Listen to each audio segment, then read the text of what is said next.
Para Peter Joseph. Yeah. A band teacher.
Good evening. We're going to go ahead and call this meeting to order. We want to say welcome. Thank you all for being here with us. Deja, would you be willing to lead us in our pledge of allegiance?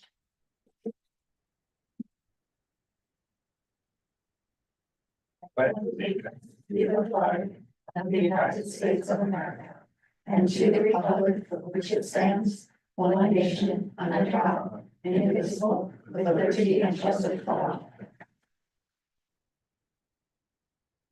Thank you very much.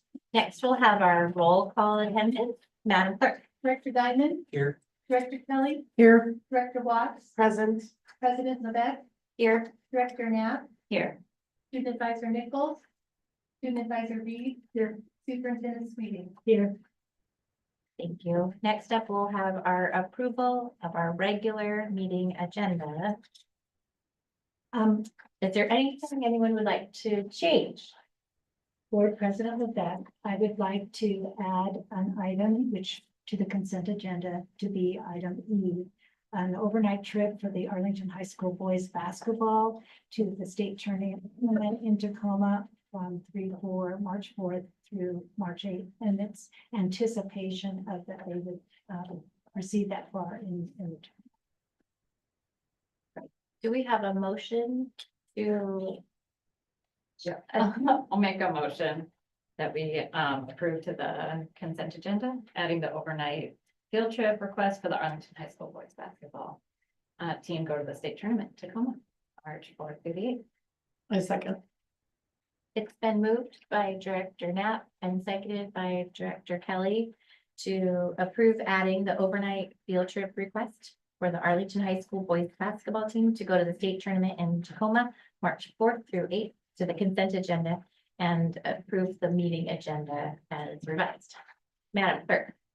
Director Diamond. Aye. Director Kelly. Yes. Director Watts. Aye. President Levesque. Aye. Director Knapp. Aye. Thank you. The revised meeting agenda is approved and our clerk will add that item to our consent agenda. Next up is our approval of our regular meeting minutes from February 10th. Is there any changes anyone would like to make to our February 10th minutes? Or do we have a motion to approve them? If presented? Make a motion to approve regular meeting minutes from February 10th as presented. I'll second. And by Director Diamond and seconded by Director Knapp to approve the regular meeting minutes from February 10th. Madam Clerk. Director Diamond. Yes. Director Kelly. Yes. Director Watts. Yes. President Levesque. Yes. Director Knapp. Yes. Thank you. The regular meeting minutes from February 10th are approved. Next up, we would have our public comment portion of our meeting. Is there anybody that has signed up in advance to speak? No, not tonight. Thank you. And then that brings us to our consent agenda, our revised consent agenda. Is there anything anyone would like to pull for further discussion, or do we have a motion to approve our consent agenda as presented? I'll make a motion to approve our consent agenda as. I second said motion. It's been moved by Director Watts and seconded by Director Diamond to approve the consent agenda as presented. Madam Clerk. Director Diamond. Yay. Director Kelly. Aye. Director Yay. Watts. Yay. President Levesque. Yay. Director Knapp. Aye. Thank you. The consent agenda is approved as presented. And that brings us to the new business portion of our meeting. We would like to welcome up Gina Sutenhorst, our Executive Director of Financial Services, to give us the financial highlights of our current budget. Good evening, Gina. Good evening. Yes, here to report out on the financial highlights of our current budget as of January. Get started, financial positives. Our educational programs and operations levy, our capital levy, those are major things and we always touch on those as part of our financial highlights. So all of us should have that down in our minds as a strength of ours. Another strength of ours is our compliance with the K-3 ratio. So we are in compliance, our staffing levels are appropriate to make that calculation work according to the state. So there's no penalty to us. We're in compliance and that is a good benefit. and is a good benefit for our students and teachers. Our enrollment has increased this year, and not only has it increased, that it is more than we had budgeted and planned for. So we have approximately 75 students more than we budgeted. And I say approximately, and I have greater than, because it's measured as a monthly amount, and it will decline. The average will decline as the months go on. So I'll show you more a little bit about that. Another positive, transportation safety net funding. We found out this month that we are awarded a component of our transportation program is that we're providing services for special needs and McKinney-Vento students experiencing homelessness, special passengers that are create additional costs for the model that is a very expensive one. And so we applied for safety net funding for transportation specifically. And our costs were much greater than the 84,000 that we were awarded, but we are happy to have what the award was because every little bit helps. And it is more than we received last year. So that is a good thing. That is one of the things that we're not sure that allocation will be continued.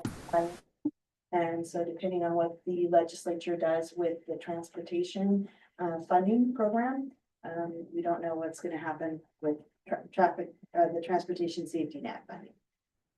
And then our fund balance and OSPI financial indicators scores, they are projected to increase for 24-25. So we're believed to be ourselves on the right track, and we want to see those numbers proved out in the actual world when it's all said and done. Just wanted to give you that enrollment snapshot. This is a picture that is also provided to the board on a monthly basis as part of the board, the budget and enrollment reports. So I just took that snapshot for the month of February. And you can see that the average right now, the green box down there on the far right, says we are 78 students more than we had budgeted, but because it's an average, it's going to decline. So by the end of the year, we may be only 70 over or something like that. Our trend is typically that our enrollment, we start out higher in October and November, and then the typical trend is that over the course of the months, we do lose students in our full-time our enrollment count. I thought you'd enjoy seeing that picture up front, something different this month. And it's available to you every month, the consent agenda packet. And then our challenges. So just going back to over the thoughts that we had talked about last month as well, that many districts across the state are facing financial difficulty as there's flaws in the state funding model are becoming more evident. And last month, we looked at the financial indicators tool from OSPI, and it was showing that 18 or 19 school districts were on financial warning for the 23-24 school year that just ended. And then we also looked at the State Auditor's Office financial intelligence tool, and that showed that more than 75% of school districts in Washington State out of the 295 are what the state would call, they have cautionary or concerning financial indicators. So that's the environment that we're in. And the state funding gaps for our district, and these align with the legislative priorities, the big three that are being talked about for school districts across the state, advocacy around how they can change funding or increase funding for the next years. Most prominently, it's evident in special education, and then the other areas, transportation, materials, supplies, and other costs. So we did those budget reductions that we made in 23-24 and more in 24-25, and we're working to rebuild fund balance, but it is challenging, and we have had to do interfund loans to make cash flow obligations during our low months for fund balance, and especially coming up June would be the summer low points. So just some other points of awareness. We've talked about that increase in enrollment and that those create more revenues from the state. So we get more funds from our state apportionment based on that increase of enrollment that is not built into our revenue estimates. But those revenues are offset by our increase, not speaking very well today. it's offset by an estimated $1 million of special education service needs that we have had to add. Whether it's through staffing or contractual services needs for our students. And some of those may or may not be funded by special education safety net. And we won't know what that award is, currently unknown or in progress, but we won't receive those funds until August. Gina, Yeah, what does it take to qualify to get that award? Like what are the factors? do I want to call on Dave as a cold call? He might be better to Get your- say that because I don't. I'm just that curious. close to I mean, it sounds like it's a bit not nebulous. It's for high cost need students that are over a certain threshold and depends on our budget capacity of what we've actually spent on special education as a whole. And did I give you enough time to think a little bit? Are you able to? Okay, Just, yeah, so we have what's called capacity that we have to meet. And once we've met that capacity, then we have to spend an amount up to, this year is around $40,000. Okay, It's everything beyond that $40,000 that we get to claim, eligible, okay. eligible. So we receive $11,000 for a student at the start of the year. We spend $40,000 or beyond. It's whatever's after that $40,000. So if it's a paraeducator one-on-one support, which might come in at $68,000, we were just looking. Yeah. We have safety net applications due in 3 weeks. So we're pounding that hard right now, but, so that means 18,000 can be claimed as overage. So we're still, it's not a 0 to 0 or 1 to 1 exchange in terms of what we can expect back. So, and you remember last year was we submitted 1.3 million and came back at about 1,195 or something like that. So, Okay. So I remember you explained that before. So once you get over that, that's the part that we reimburse for. and that includes whatever that above 40,000 is. So whether it's a student we have out of state or whether it's a one-on-one paraeducator. So it's still that 40,000 threshold to meet capacity and then whatever's beyond. And when you say capacity, is that the one student or is it us? Okay, One student. per student. Per individual, we submit an IEP and all that goes with Right. that. Yeah. Okay, oh, okay, thanks. Good question. so basically the point of this though is that all of those increased revenues are for the most part probably already spoken for and being spent. They're not going to help us rebuild our fund balance or be available for other spending. So I thought it also would be nice to take a quick look at our special education enrollment. Here's a historical chart, 8-year historical trend. And the dotted line that's in the middle is the COVID year, or when COVID came along, 2019-20, it was in March of 2020. The dash line at the top is this year, 24-25, so it only goes through February. But the largest point is on this is that we start at a certain level. And then our enrollment in our special education area increases as the year goes on. And Dave has probably talked about this in various meetings too, when he's been here before you, but thought it would be good to show this again here. So that trend is the increase, and you can see that a multiple year trend that we have grown. Our special education enrollment demographics have increased. Do we know what that's attributable to? I do not. Dave, any words? Curious. It's big stuff. There's a lot of factors. Probably, we're right about 1,000 students right now. Of those, 596 have speech, but of that number, it's probably about 250. So a quarter of our students are speech only. So Okay. 250-ish in that range. What's interesting is of our developmental preschool this year, half of our students 3 to 4 have a diagnosis of autism. Half of our population, so we're at 60 students-ish over there, probably a little higher.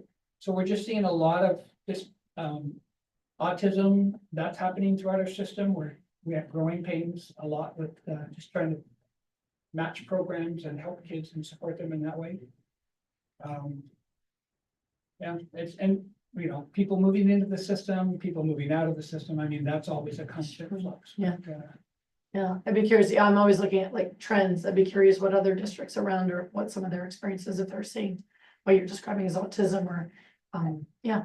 I think it's probably a nationwide, it's, And I completely forgot, I forgot when you have something that seems as simple as speech, that does qualify as special education. I totally, yeah, and it's not so simple always for Yeah. speech, but yeah. it's nuances. Yeah, it is, it is. Well, thank you. and this is the same trend, it's just a little less years showing. This is, 2021 to 24-25, and so it just is further highlighting the fact that the trend for enrollment, you start out at a certain amount and it goes up.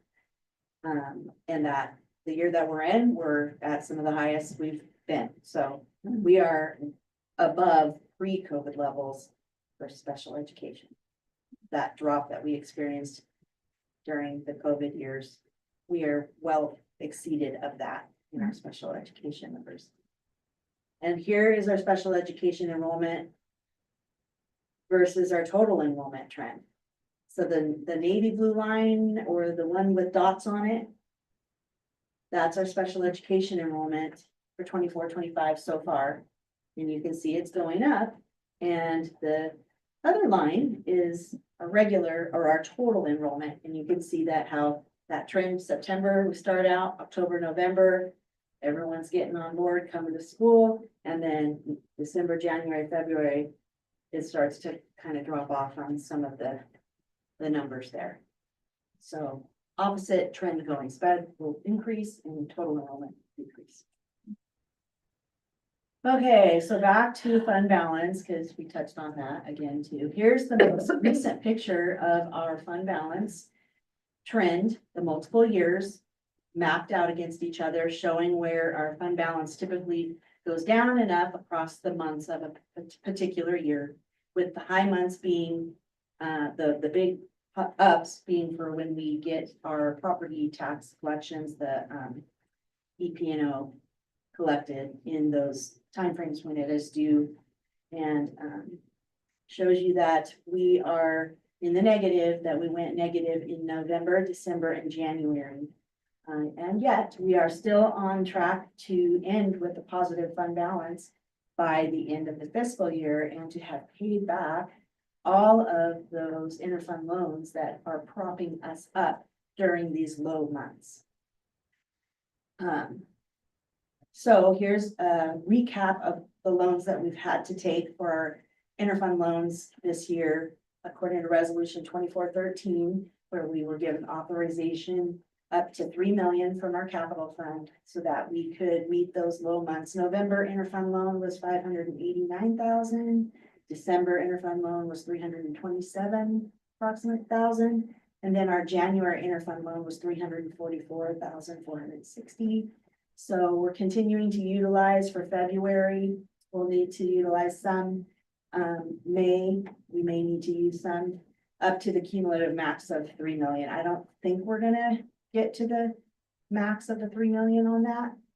March, April, we might be sufficient to start having payback. But we'll still need to come back and request for an interfund loan for the summer months when we really hit the low before we start getting those revenues in retroactively for the apportionment and everything up, grant claims and things like that. So resources through the end of the fiscal year, again, will be sufficient to pay back the capital projects fund and with interest.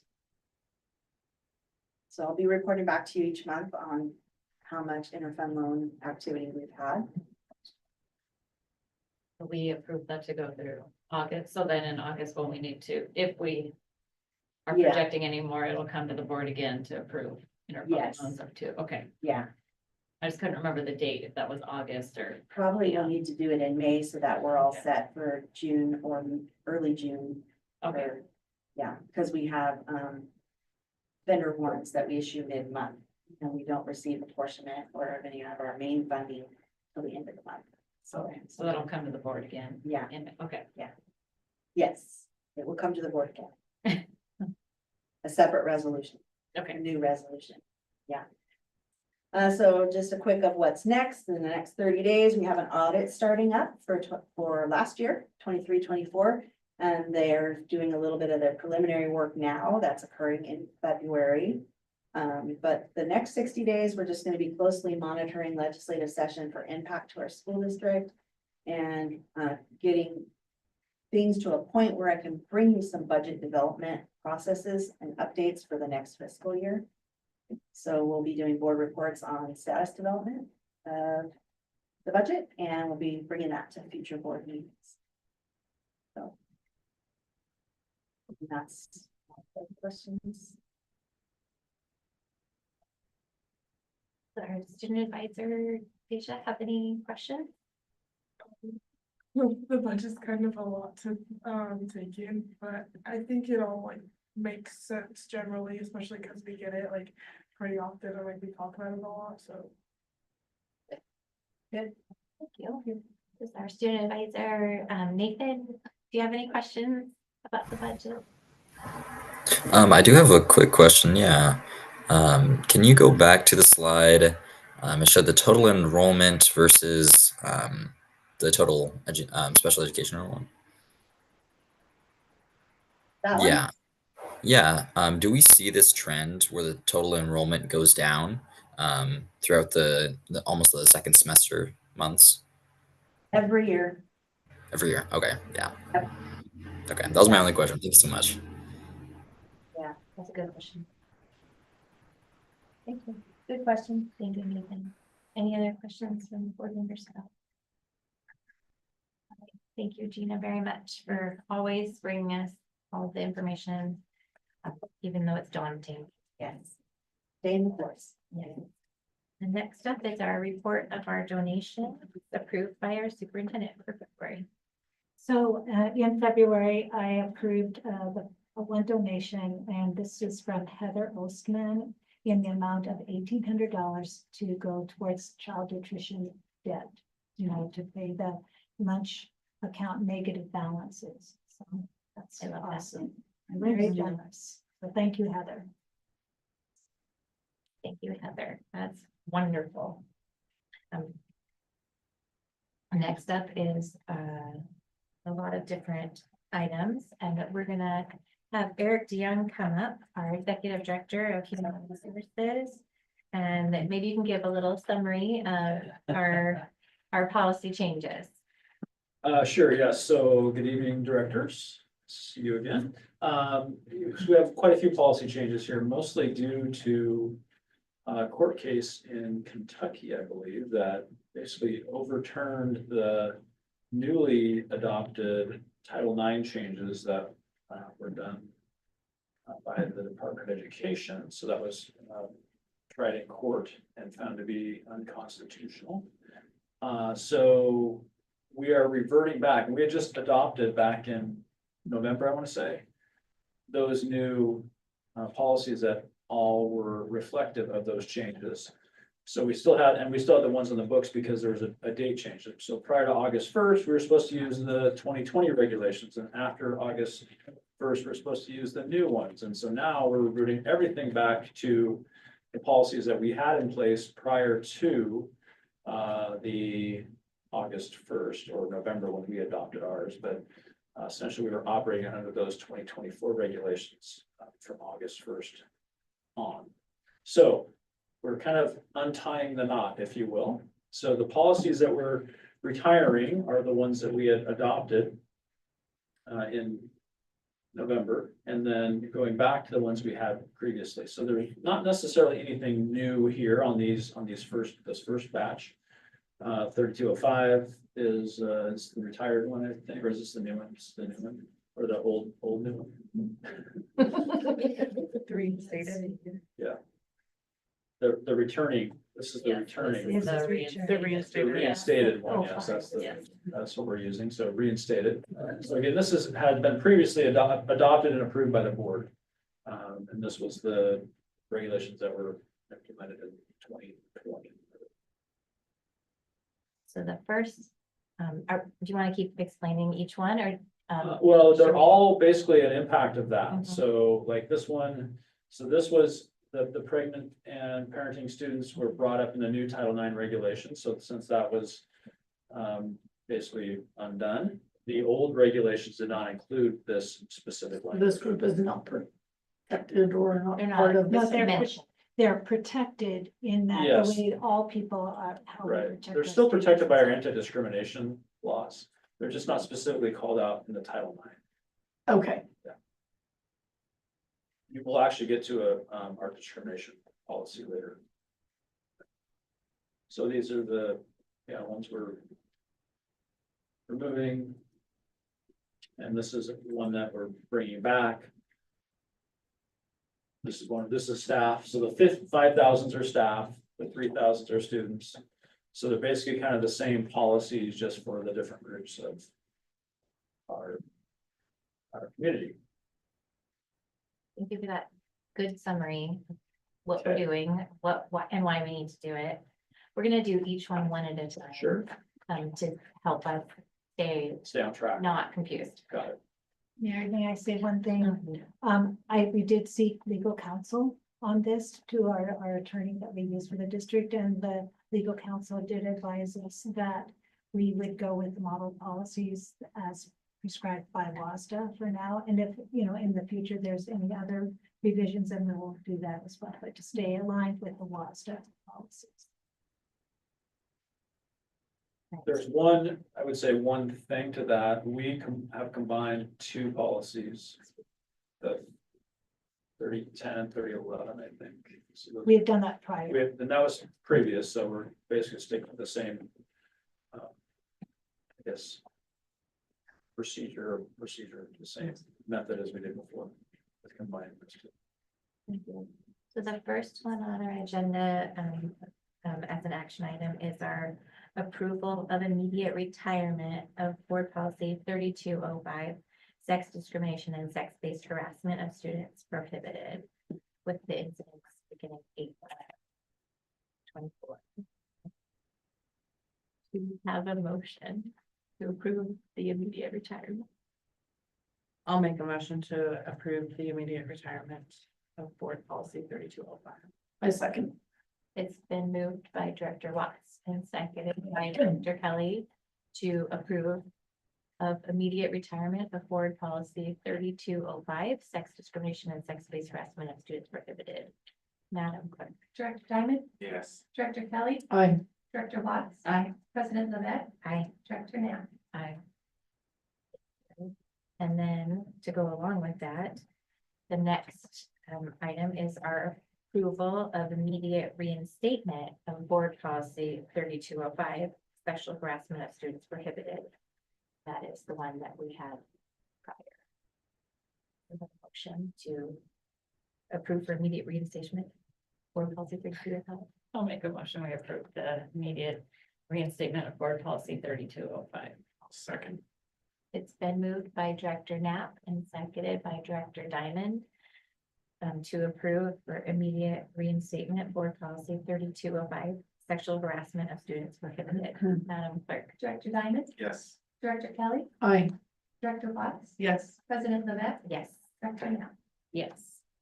Thank you. 3205 is back. The original is back. Next up is our immediate retirement of board policy 3206, pregnant and parenting students. Motion to approve retirement. Retirement. Yeah. I'll second. It's been moved by Director Diamond and seconded by Director Watts to immediately retire board policy 3206, pregnant and parenting students. Madam Clerk. Director Diamond, Yes. Director Kelly, Yes. Director Watts, Aye. President Levesque, Aye. Director Nat. Thank you. 3206 is now retired. Next up is our approval of immediate retirement of board policy 5011, sex discrimination and sex-based harassment of staff prohibited incidents beginning 8/1/24. I make a motion to approve the immediate retirement of board policy 5011. I'll second. It's been moved by Director Kelly and seconded by Director Knapp to approve of immediate retirement of board policy 5011, sex discrimination and sex-based harassment of staff prohibited in schools. 1 and 24. Madam Clerk. Director Diamond, Yes. Director Kelly, Yes. Director Watts. Yes. President Levesque, Yes. Director Nat. Yes. Thank you. So that new policy 5011 is now retired. Next up is our approval of immediate reinstatement of board policy 5011, sexual harassment of staff prohibited. I'll make a motion to approve for the immediate reinstatement of board policy 5011. Second. It's been moved by Director Watts and seconded by Director Kelly to approve of immediate reinstatement of board policy 5011, sexual harassment of staff prohibited. Madam Clerk. Director Diamond, Aye. Director Kelly, Yes. Director Watts, Aye. President Levesque, Yes. Director Nat. Aye. So board policy 5011 is back. Next up is our approval of immediate retirement of board policy 5012, parental, family, or marital status and pregnancy or related conditions of staff. Motion to approve immediate retirement of policy 5012. I'll approve. Oh, second. It's been moved by Director Diamond and seconded by Director Watts to approve of immediate retirement of board policy 5012, parental, family, or marital status and pregnancy or related conditions of staff. Madam Clerk. Director Diamond, Yes. Director Kelly, Yes. Director Watts. Aye. President Levesque, Aye. Director Nat. Aye. Thank you.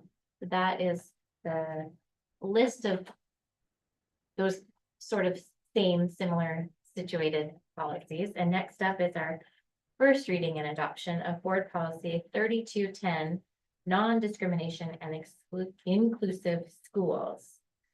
Would you like to speak on that? Sure, so this is just an update. WASDA is trying to keep up with everything on this, so updated some non-discrimination things. There's also, it talks about in here, like model student handbook language, I believe, someplace in here. So these are basically just trying to keep up with the changing landscape with the laws. And there's the model handbook language, discriminatory harassment is in here and what we have to do for that. A lot of this is very similar things that we've done before, but there are some, I guess, more specific, like procedures and things like that that we need to have in place.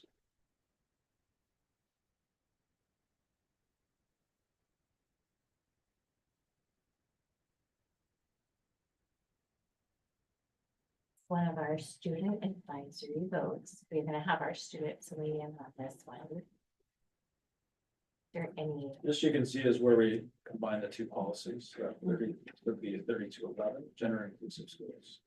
And then WASDA. any questions on this?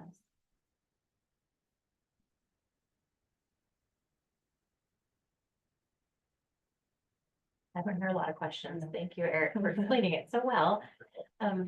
Student advisor, this is not, is this a That's the first. first reading and adoption? So this one is a little bit different. Normally we have a first reading and then we come back and have a second reading. It's, what do we do if we lose power? We turn on our flashlight. So I would like our student advisors to weigh in on this policy. Deja, how would you vote for it? Yeah.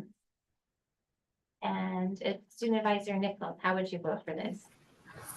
I'd also vote yes. Thank you. And this is an action item. Do we have a motion to approve for first reading adoption board policy 3210? Motion to approve first reading of it and adoption of board 3210 policy. A second.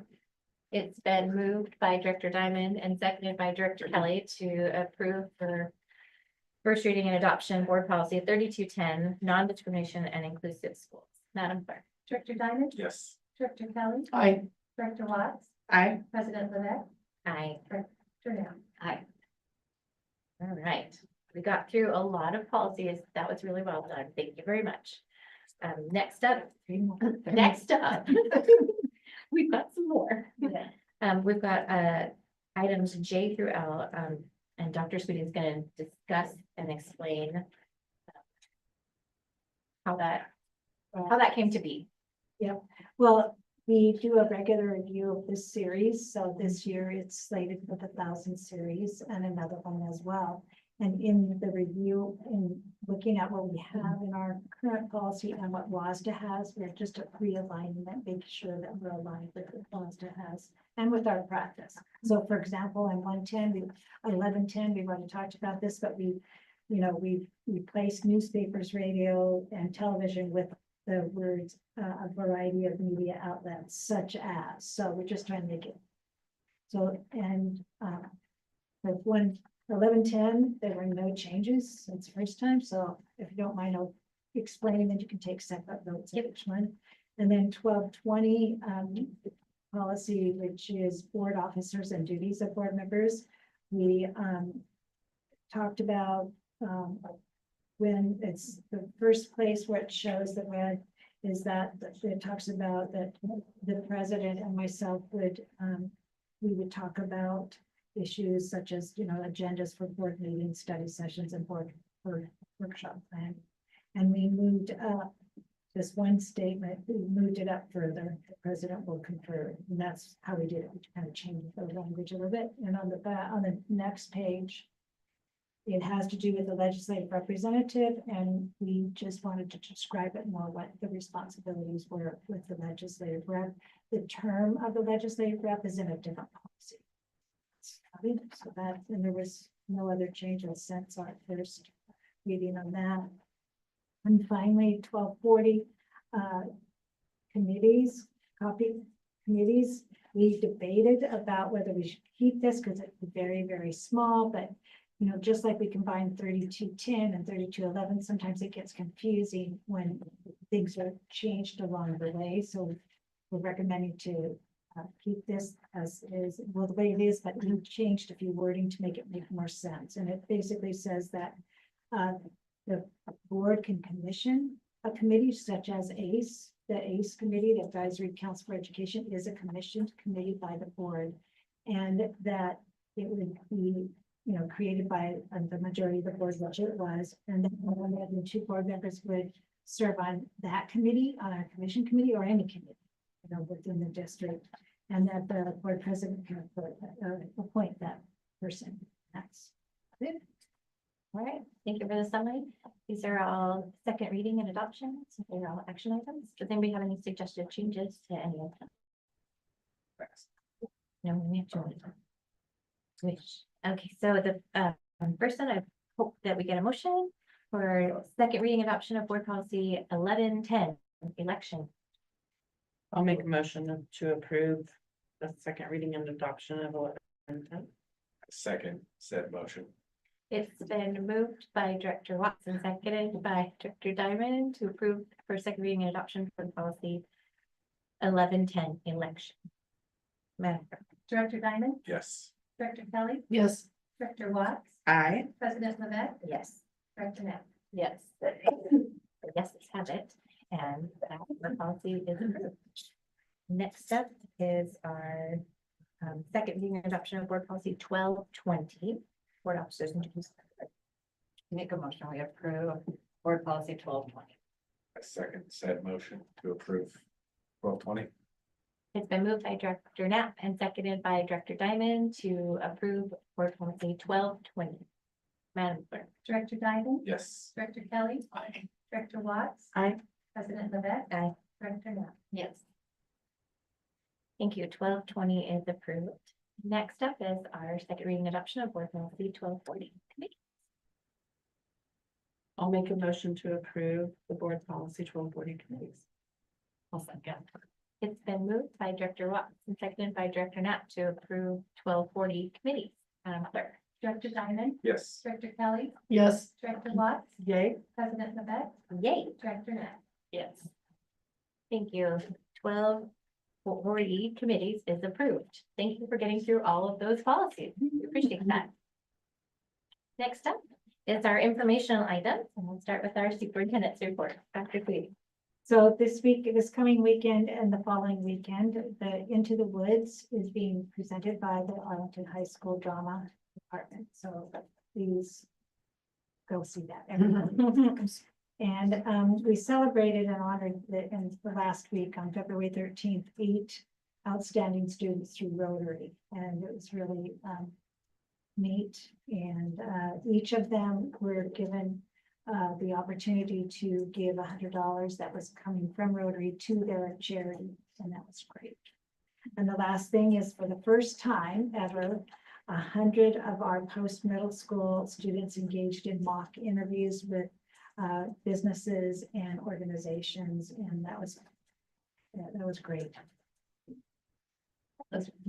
Did businesses come, or like, were there were people on the other side? Yeah, and it was in the library, so they sat one-on-one, the student here, Oh my the gosh. representative from the business or from the organization, and the feedback I heard that it was good, but the students, it was, this was good, because in some ways it could be intimidating. Sure. You know, they're kind of quiet, so it's a good start. Okay. Get a sense of it, yeah. Yeah. Next up is our legislative update and discussion. Director Kelly. Okay, well, I will try to be as condensed. I wrote little notes for myself. I just want to give you an update on the committee that I've been a part of now, the Interscholastic Activities Committee. That is a group that's under WIAA, which is the Washington Interscholastic Activities Committee, which covers sports as well as drama, music, etc.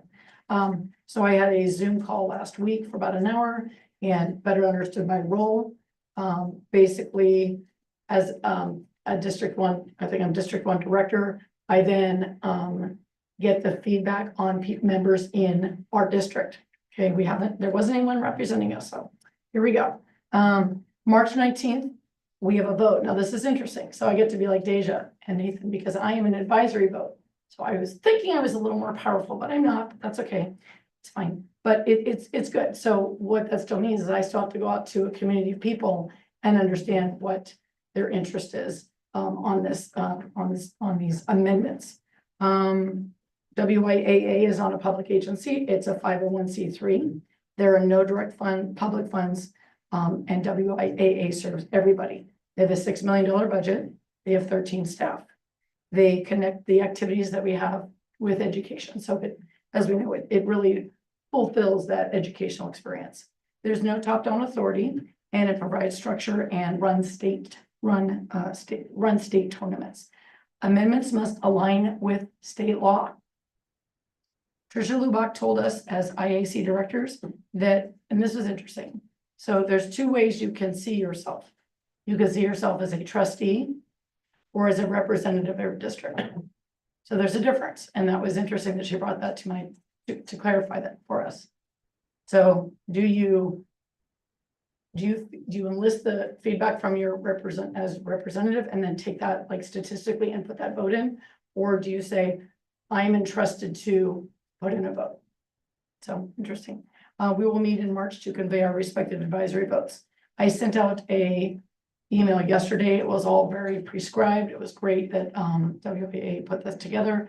So I sent an email to all these different, Mary probably had one for me yesterday, school board directors, essentially, school board presidents, and talking about this list of amendments, and you are to go through them and get that feedback and then give that back to your board member, and then you relay that to me for District 1.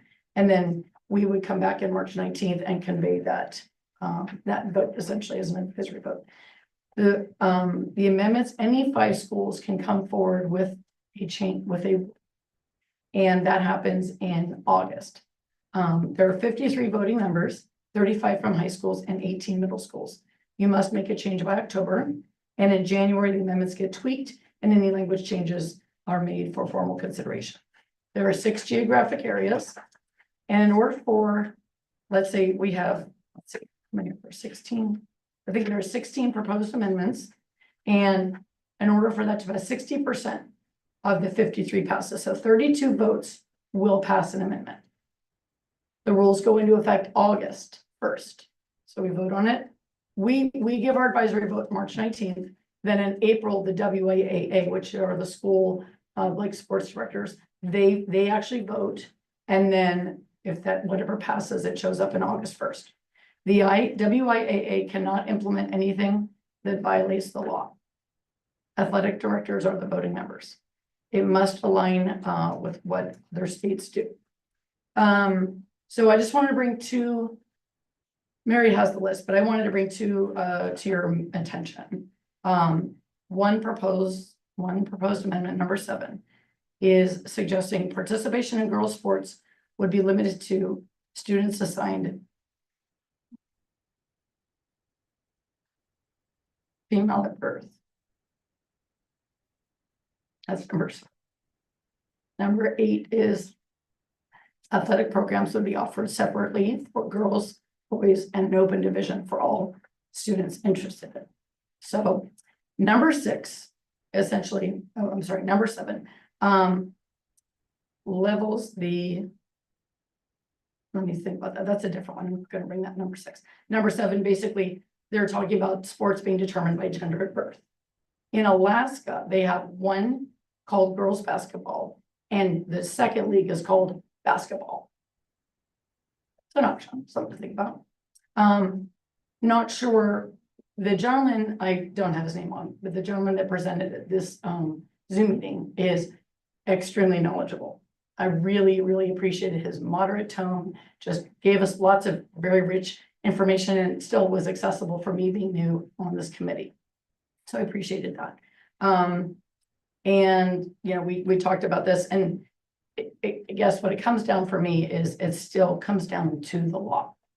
And right now in Washington, we are not discriminating and we have things in place. So it's good to see that people feel comfortable enough to, there's 5, you know, there's that group that has come forward and said, we want to have this conversation. It's an important conversation.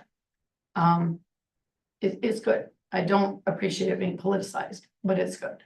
And we'll kind of see where that goes. So think on that. Mary has the copy. We can make more copies. You're welcome to look at all 16.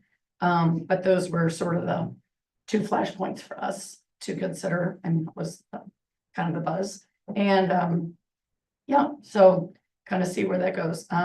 So I actually received 2 emails back today already, one from South Woodby and one from Oak Harbor. And someone wants to talk to me further about some of these. So I feel really good that there are the people at WIA that I can then refer. Trisha Lubach was on the Zoom call. There were several WASTA people, actually, the new, I think the president-elect, the gentleman, he was on that call as well. So yeah, it's very impactful. And like I said, I feel it's good that you, again, if you want to, and this goes for us as well, if there was something that you felt that you wanted to make a change, you're a voice, and that's what we want to do. We want to hear the voices, and we want to always have kids at the center of what we do. So their feedback is vital too. And that's all. Thank you, Director Kelly. Thank you for representing the school board on that important committee, and thank you for serving your community and serving on that WASDA role. We appreciate you and your heart. Next up is our comments from board members. I'd like to start with our student advisors. Student Advisor Nichols, do you have anything you'd like to share with us? You look like you're in a different place. I am, yes. Firstly, I'd like to apologize for my absence in person. I've been in Arizona touring a college for the past 4 days. So it's been a great experience, but I got back at 1:30 in the morning. So I've been sleeping at home all day. That being said, I also want to thank Sherry for going to that meeting and for representing our district, but also the all the students who feel like they don't have a voice. It's incredibly impactful. So I just want to say thank you for that. I want to also second what Mary said, how we should, or I think it was actually Sherry, how we need to keep the students at the forefront of the minds. That's what we're here for. That's what we will always be here for. It sounds silly as I'm a student and I'm advocating, but it's my job to push the student agenda. So I thank each and every one of you for being here tonight. Not too much to share school board wise. I'm excited to keep learning and keep furthering our ability to work together as a school board, but also as a a state body trying to work with other school boards around us. I know we're in close ties with Lakewood. So I'm very grateful for the communication that we have. So Thank you, Director Nichols. Student Advisor Reed, anything you'd like to share with us today? I don't have, all that much right now. I would like to, second what Nathan said and, share my gratitude to Sherry for representing, our district and our values at, all the places that you go, doing all the things that you do as a legislative representative. I think it's very important, the work that you do, and it matters very much to all of us. On my, on like a more personal note, I don't really have all that much going on right now. I have track starting, next week, I think. Next Monday, I think. So I'm pretty excited about that. It's my last season, so I'm like kind of nervous too. And the high school's putting on, Into the Woods this weekend, I think, and next weekend, I believe. So I'm pretty excited about that because I'm gonna try and make it, because I have a few friends that are in the show, so that's pretty exciting for me. But I think that's about it. Thank you for sharing. I'm excited for that show too. Next up, I'd like to have our board members share items of interest. Director Diamond. I don't have much this week to share. Yeah, no, I just think glad everybody's here healthy for once. Excellent. Yeah, for now, like the crud's going around, so like it's just cool to see everybody. Knocking on wood. Thank you so much. Director Kelly, anything else to add?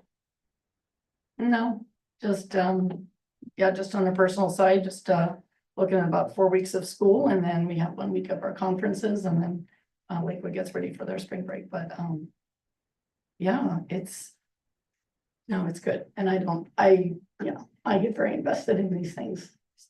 Don't mean to, put my heart on my sleeve, but that's just kind of makes me, it compels me to be a part of the change.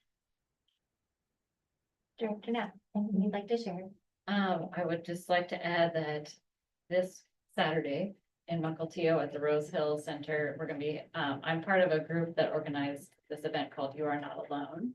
And Carrie knows about it. So there's a group of students from Arlington who are going in a van, and it's a youth suicide prevention event. And so this is the second time they've done it, and it looks to be really awesome. There's gonna be like, workshops and a whole bunch of vendors, so swag and therapy dogs and art and a Rocket League tournament. So I don't know, I'm excited to go there. So like maybe before you go to Into the Woods, you can go down to Mukilteo and then go to. Is that an all-day event or? It's 10 to 2, Okay, 10 a.m. to 2 p.m. Yeah. So that's a great location. Yeah. I like Rose. Thank you. that's it. Thank you for sharing that. It's a great thing. We need more of that. Director Watts, anything you'd like to add? I too very much appreciate you and your big heart and the hard work all of us do and still have fun while we're doing it. I think it's important to put that positive swing on things and be able to laugh. Even sometimes when we don't want to. Mary and Dr. Sweeting and I went to Student Voices at Post. They were very quiet compared to Haller, but they were very positive and not one mention of cell phones needing to be given back to them or anything. And they had very stylish cowboy hats, which was like, what? And like Deja, I'm very excited for track season to start, and it's gonna be a very determining season for my senior, and we'll see what my sophomore. And hopefully it's warmer this year than during the track season. The worst. Thank you. I just want to say thank you for everybody who is here tonight and for all their hard work. And I wanted to share that before this meeting, in our study session, our school board recorded a little video to talk about the recent levy failure for Middle School, and I'm just grateful for everybody's participation in that. And looking forward to talking more about that at our next study session. Thank you for participating in that and helping out. I feel like our community is pretty strong and supports students. I just think that we don't have a lot of deep pockets. It's a struggle. I wanted to share that our next meeting is going to be on Monday, March 10th at 6 p.m. right here in the boardroom. In a couple weeks. And then if there is nothing further, do we have a motion to adjourn? Motion to adjourn meeting. I'll second. It's been moved by Director Diamond and seconded by Director Watts to adjourn the meeting. Madam Clerk. Director Diamond, Yes. Director Kelly, Yes. Director Watts, Yes. President Navet, Yes. Director Nat. Yes. Meeting is adjourned. Oh my God. It's like a lot of order. Like, good night, Nathan. Hi, Nathan. Hey, Nathan, which school did you go see? Yeah, it was Grand Canyon University in Phoenix. Just curious, as long as it's not ASU, we're good.